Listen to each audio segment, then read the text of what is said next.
राधाकृष्णन ने बड़ी एक फेमस किताब लिखी है, Hinduism is a way of life.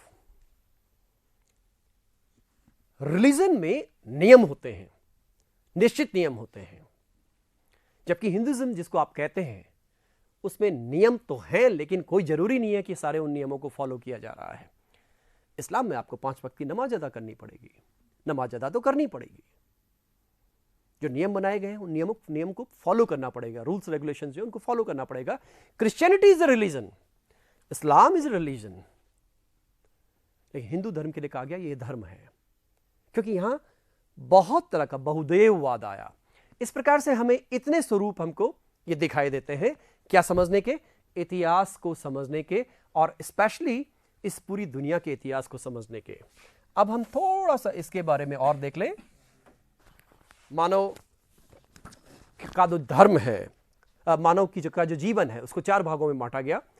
ब्रह्मचर्याश्रम, गृहस्थाश्रम, वानप्रस्थाश्रम और संन्यासाश्रम, ये 4 भाग कर दिए गए।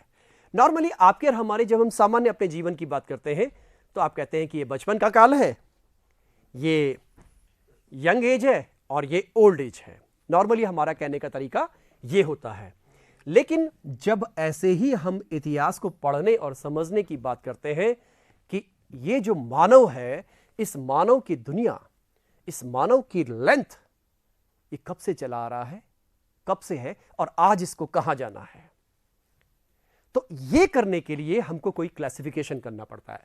क्लासिफिकेशन के जो स्टैंडर्ड होते हैं, जो पैरामीटर्स होते हैं, वो पूरी दुनिया में, जैसे मैंने अभी 4 अप्रोचेज आपको बताई थी पूरी दुनिया की, इन चारों अप्रोचेज में कुछ तरीके भिन्न भिन्न किए गए, लेकिन यह जरूर था कि एक डिमार्केशन लाइन खींची जाएगी। अगर हमें नहीं पता है, हम ऐसे कैसे कह सकते हैं कि आज के दिन पे प्राचीन काल समाप्त हो गया और आज के दिन पे मध्यकाल प्रारंभ हुआ और आज के दिन पे आधुनिक काल प्रारंभ हुआ और आज के दिन के बाद ये समकालीन विश्व प्रारंभ हो गया, कंटेम्पररी वर्ल्ड। लेकिन मोटे तौर पर हमने इसको एक मोटी डिमार्केशन लाइन खींचने की कोशिश की है, दैट इज सबसे पहले एंशिएंट वर्ल्ड, प्राचीन दुनिया। दूसरे नंबर पर हमने लिया मिडिवल वर्ल्ड, मध्यकालीन दुनिया। तीसरे नंबर पर हमने लिया मॉडर्न वर्ल्ड, और दिस इज कंटेम्पररी, आज का काल, आज आप और हम जहां पर हैं, समकालीन दुनिया। यानी कि 1945 से लेकर के और आज जब हम ग्लोबलाइजेशन की बात कर रहे हैं, आज जब हम भूमंडलीकरण की बात कर रहे हैं, तब तक का इतिहास क्या है। लेकिन ऐसे कहा जाता है, हिस्ट्री पढ़ना क्यों जरूरी है? हिस्ट्री हमारे आज को शेप प्रदान करता है। क्या प्रदान करता है? शेप प्रदान करता है। आप और हम आज जिस सूरत में यहां पर हैं, क्या हमारी ज्योग्राफी है, क्या हमारे पॉलिटिकल लाइंस हैं, क्या हमारी इकोनॉमी है, क्या हमारा कल्चर है, ये सारा हमारा निर्धारित किया है किसने? हिस्टोरिकल फोर्सेस ने।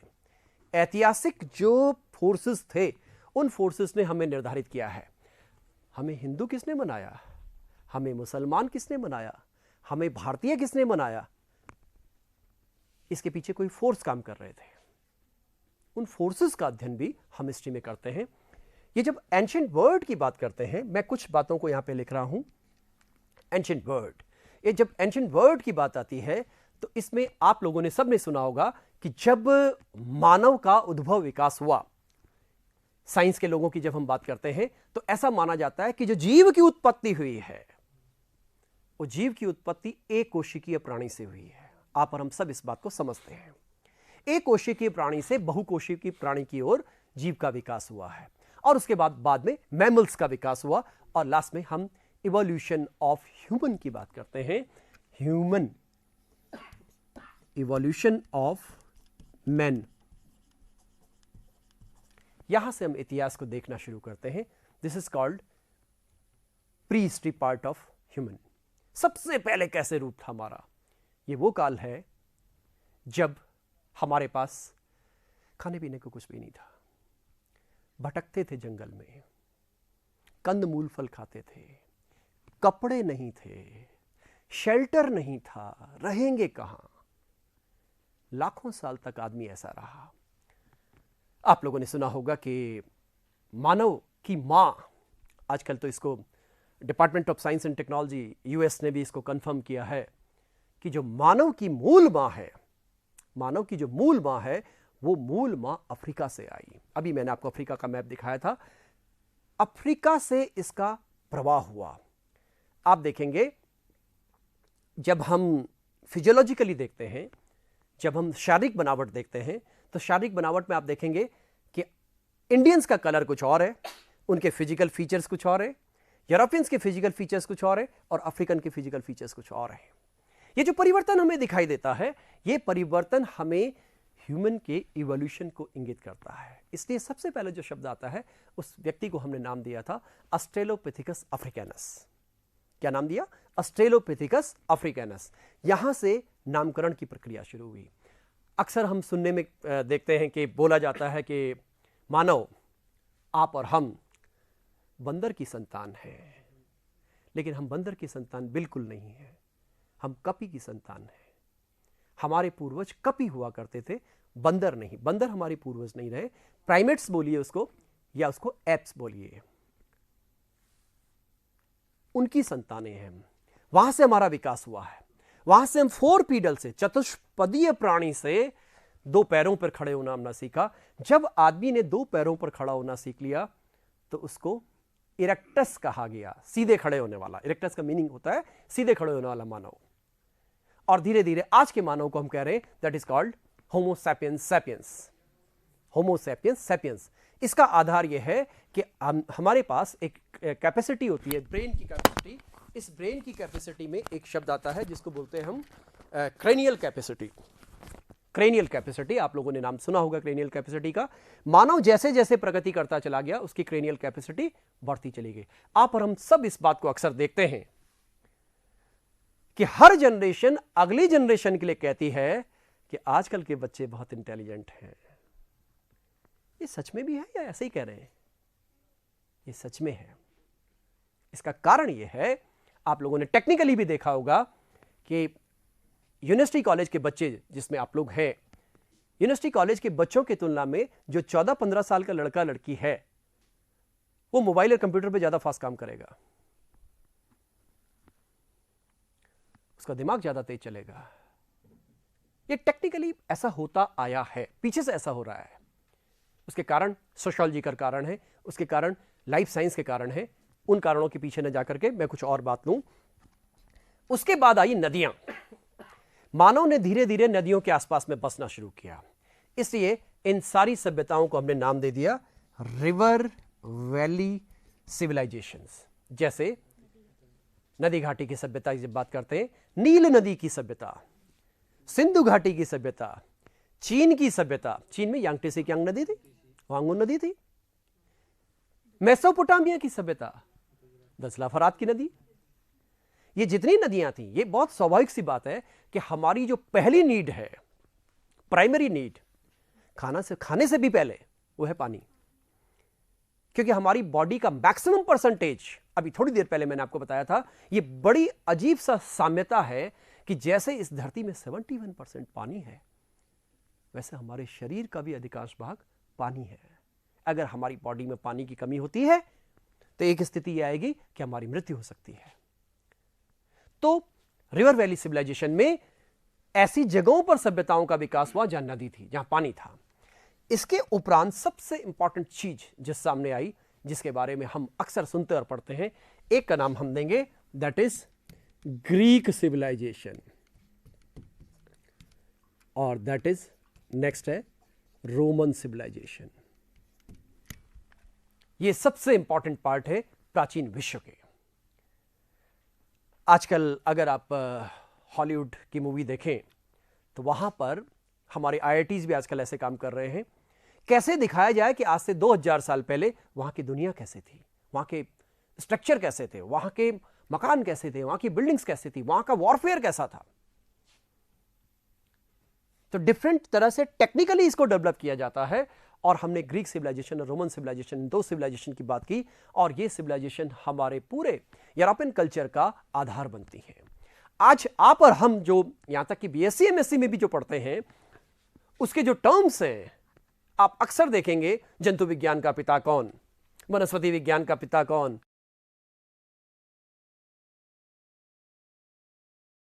का पिता कौन? सारे नाम आप ग्रीक और रोमन देखेंगे, क्या भारत में कोई नहीं था? क्या चीन में कोई नहीं था? लेकिन याद कीजिए, मैंने पीछे आपको बताया था, क्योंकि लिखने वाले लोग यूरोप के थे, इसलिए उन्होंने अपने लोगों को रखा। क्या वहां अगर अरस्तु था तो भारत में चाणक्य नहीं था? क्या उनके यहां अगर सुकरात है तो भारत में बुद्ध नहीं है? भारत में महावीर स्वामी नहीं है? लेकिन उनका फोकस उन पर नहीं रहा, और अगर उन्होंने फोकस किया भी तो बहुत लेटर फेज में आकर किया, बाद के काल में किया।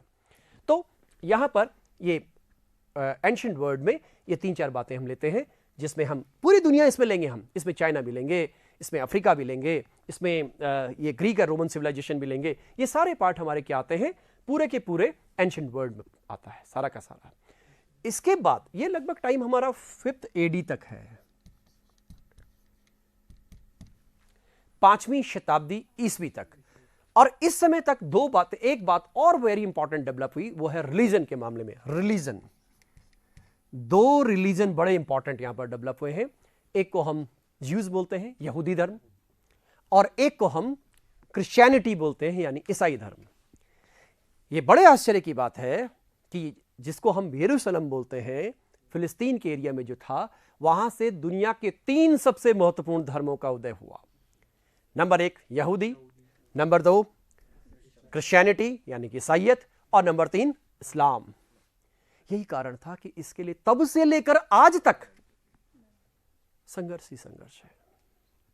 कहते हैं कि धर्म तो सहिष्णुता सिखाता है, कहते हैं धर्म तो कल्याण सिखाता है, लेकिन 250 साल तक ईसाइयों और मुसलमानों के बीच में क्रूसेड चलता रहा, धर्म युद्ध, कोई नहीं जीता।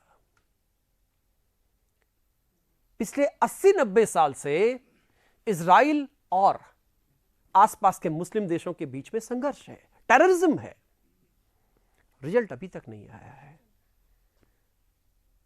तो धर्म का इतिहास, ईसाई धर्म का इतिहास, यहूदियों का इतिहास, ये सारा हम इसमें भाग में करेंगे। कल्चरल पर्सपेक्टिव, इसमें आर्किटेक्चर भी आएगा, इसमें आर्ट भी आएगा, इसमें लिटरेचर भी आएगा, आदि आदि चीजें। उसके बाद जब हम मिडिवल वर्ल्ड की बात करते हैं, मध्यकालीन दुनिया, तो इस मध्यकालीन दुनिया को भी थोड़ा सा समझ लें। यहां पर एक शब्द आता है फ्यूडलिज्म,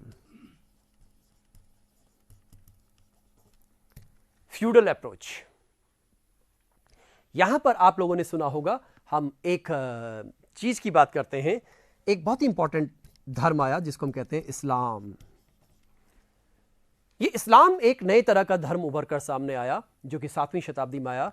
और इस धर्म की एक खास बात यह रही, सिद्धांत तो इसके बहुत प्रासंगिक थे, लेकिन इसके साथ एक मिशनरी अप्रोच और जुड़ी भी रही। अगले 200 साल में ये दुनिया के बहुत भागों में छा गया।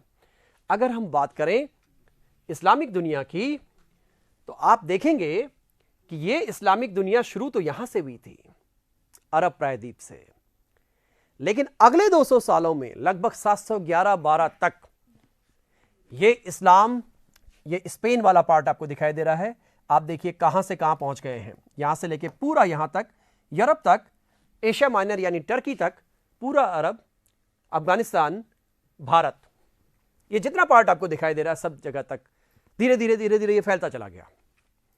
इसको कहते हैं मिशनरी अप्रोच ऑफ रिलीजन। इस मिशनरी अप्रोच में हम बात करते हैं कि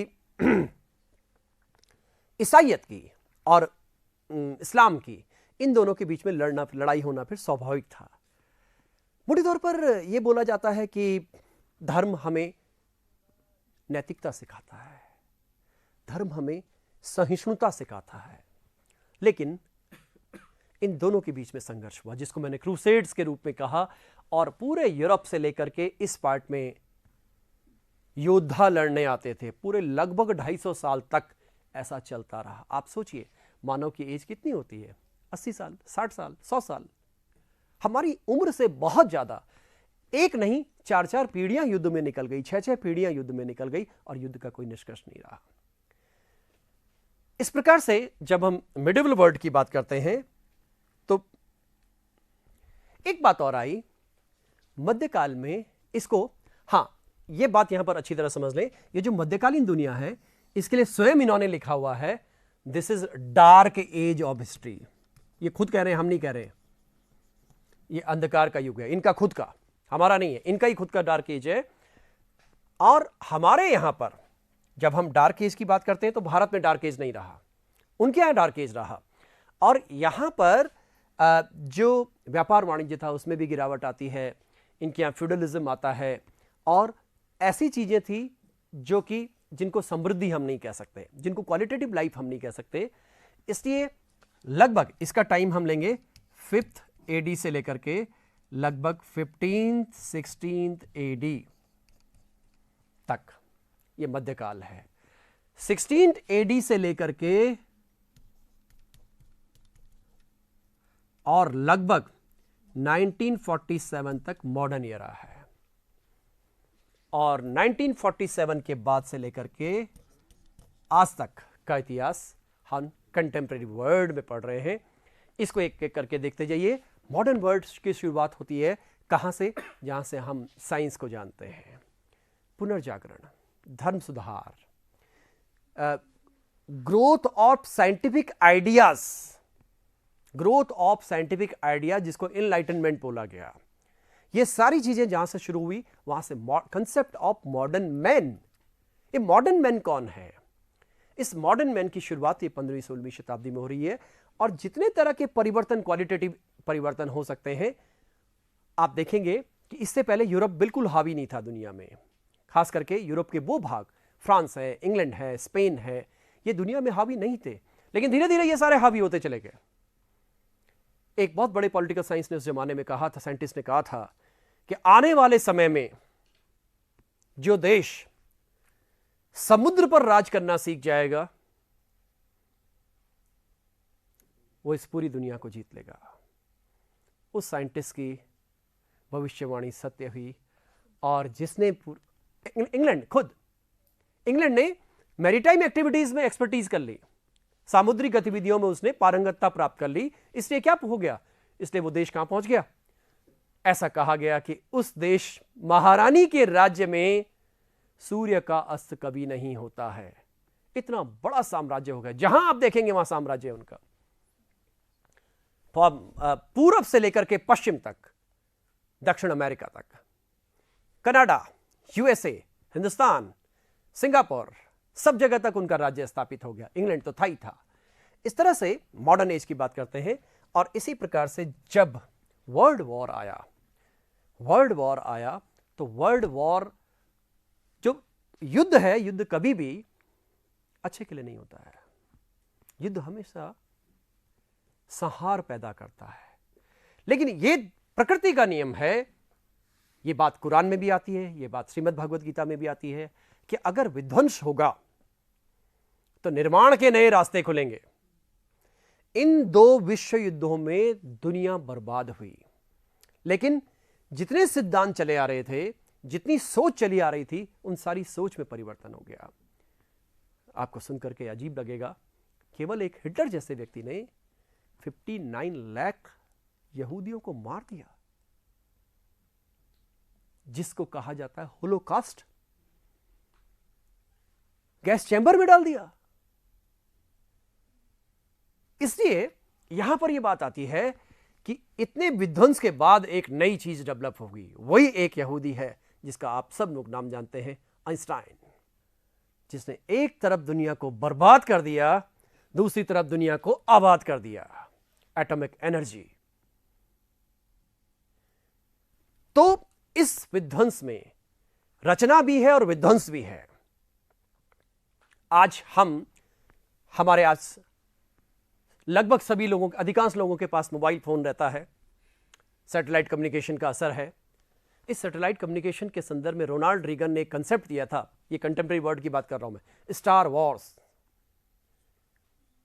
दुनिया, इस पृथ्वी से बाहर जाकर हम अंतरिक्ष में युद्ध लड़ेंगे, लेकिन सब बर्बाद हो जाएंगे। जब बर्बाद हो जाएंगे तो फिर हमारा आपका प्रश्न ही क्या है? इस पूरे काल में आज दुनिया के पास लगभग 60,000 एटम बम्स हैं।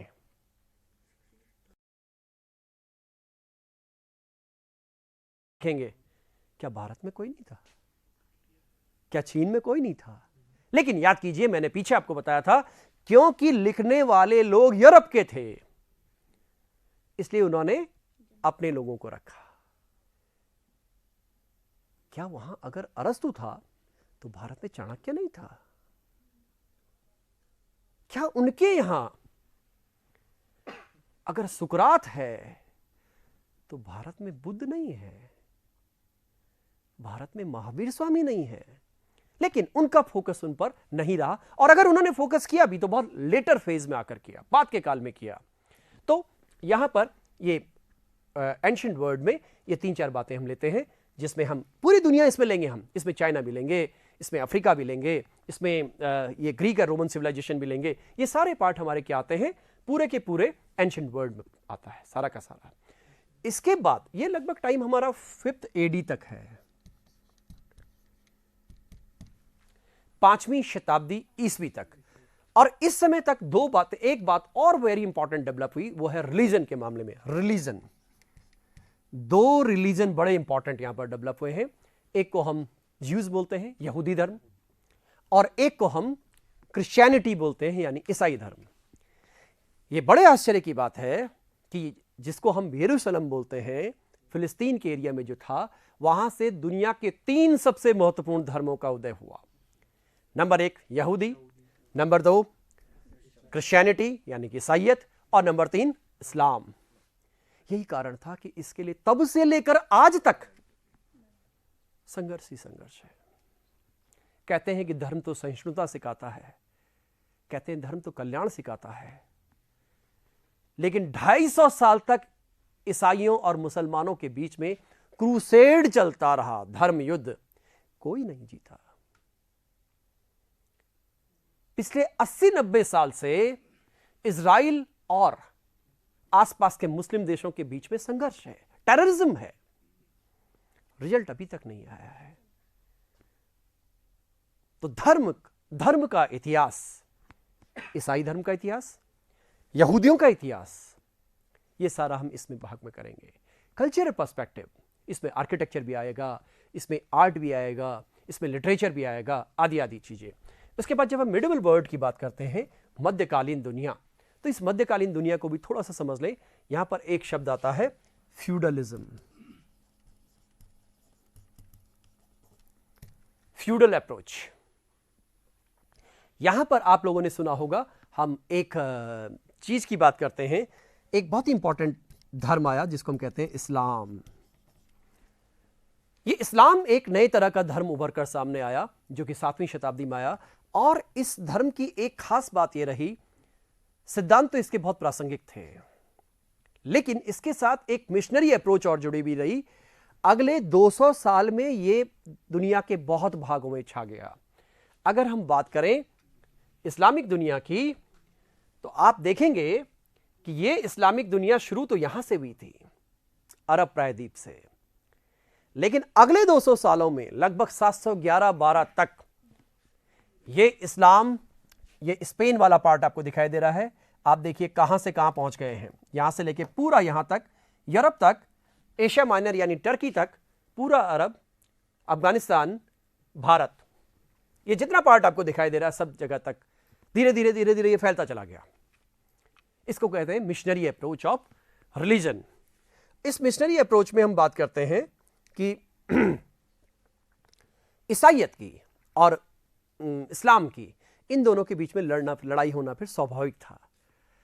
मोटे तौर पर यह बोला जाता है कि धर्म हमें नैतिकता सिखाता है, धर्म हमें सहिष्णुता सिखाता है, लेकिन इन दोनों के बीच में संघर्ष हुआ, जिसको मैंने क्रूसेड्स के रूप में कहा। और पूरे यूरोप से लेकर के इस पार्ट में योद्धा लड़ने आते थे। पूरे लगभग 250 साल तक ऐसा चलता रहा। आप सोचिए, मानव की एज कितनी होती है? 80 साल, 60 साल, 100 साल। हमारी उम्र से बहुत ज्यादा, एक नहीं 4-4 पीढ़ियां युद्ध में निकल गई, 6-6 पीढ़ियां युद्ध में निकल गई, और युद्ध का कोई निष्कर्ष नहीं रहा। इस प्रकार से जब हम मिडिवल वर्ल्ड की बात करते हैं तो एक बात और आई मध्यकाल में इसको, हां यह बात यहां पर अच्छी तरह समझ लें, ये जो मध्यकालीन दुनिया है इसके लिए स्वयं इन्होंने लिखा हुआ है this is dark age of history. ये खुद कह रहे हैं, हम नहीं कह रहे। ये अंधकार का युग है इनका खुद का, हमारा नहीं है, इनका ही खुद का डार्क एज है। और हमारे यहां पर जब हम डार्क एज की बात करते हैं तो भारत में डार्क एज नहीं रहा, उनके यहां डार्क एज रहा। और यहां पर जो व्यापार वाणिज्य था उसमें भी गिरावट आती है, इनके यहां फ्यूडलिज्म आता है और ऐसी चीजें थी जो कि जिनको समृद्धि हम नहीं कह सकते, जिनको क्वालिटेटिव लाइफ हम नहीं कह सकते। इसलिए लगभग इसका टाइम हम लेंगे 5th AD से लेकर के लगभग 15th 16th